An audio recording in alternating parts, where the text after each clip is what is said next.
Hello viewers, আসসালামু আলাইকুম। খাদ্য অধিদপ্তরের 2023 সালে অক্টোবর মাসে যে নিয়োগ বিজ্ঞপ্তিটি দিয়েছিল সেই বিজ্ঞপ্তির পরীক্ষা এখনও হয়নি।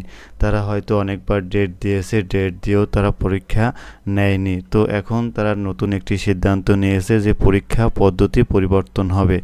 তো পরীক্ষা পদ্ধতি পরিবর্তন কিভাবে হবে বা কিভাবে তারা পরীক্ষা নেবে।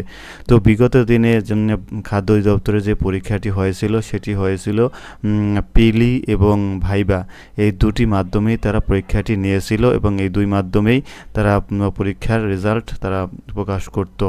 তো শুধু পিলি আপনার 100 মার্কের একটি পিলি হতো এবং 10 মার্কের একটি ভাইবা হতো।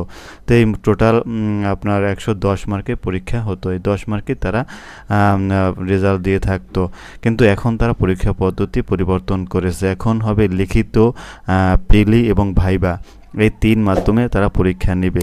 তো এখন লিখিত, পিলি এবং ভাইবা এই 3 মাধ্যমে পরীক্ষা নেবে। কিন্তু বিগত দিনে শুধু পিলি এবং ভাইবা এই 2 মাধ্যমে পরীক্ষা নেওয়া হতো।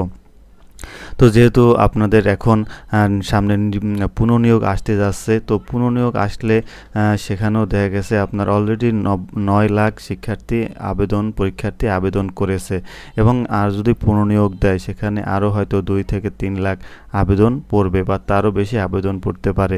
তো আপনাদেরকে এখন দেখা গেছে টোটাল তাহলে 12 থেকে 13 লাখ প্রার্থীর সাথে আপনাদেরকে ফাইট করতে হবে। তো যেহেতু পরীক্ষা পদ্ধতি পরিবর্তন হয়েছে সেহেতু পরীক্ষা কিন্তু আরও কঠিন হয়ে গেল। যেহেতু লিখিতর চেয়ে পিলি একটু সহজ ছিল, তো একটি পিলি পরীক্ষা দিয়ে ভাইবা দিয়ে চাকরিটি পাওয়া যেত। কিন্তু এখন আরও বেশি কঠিন হয়ে গেল যে পিলি, লিখিত, তারপরে আপনার ভাইবা, এই 3 মাধ্যমে পরীক্ষা হবে।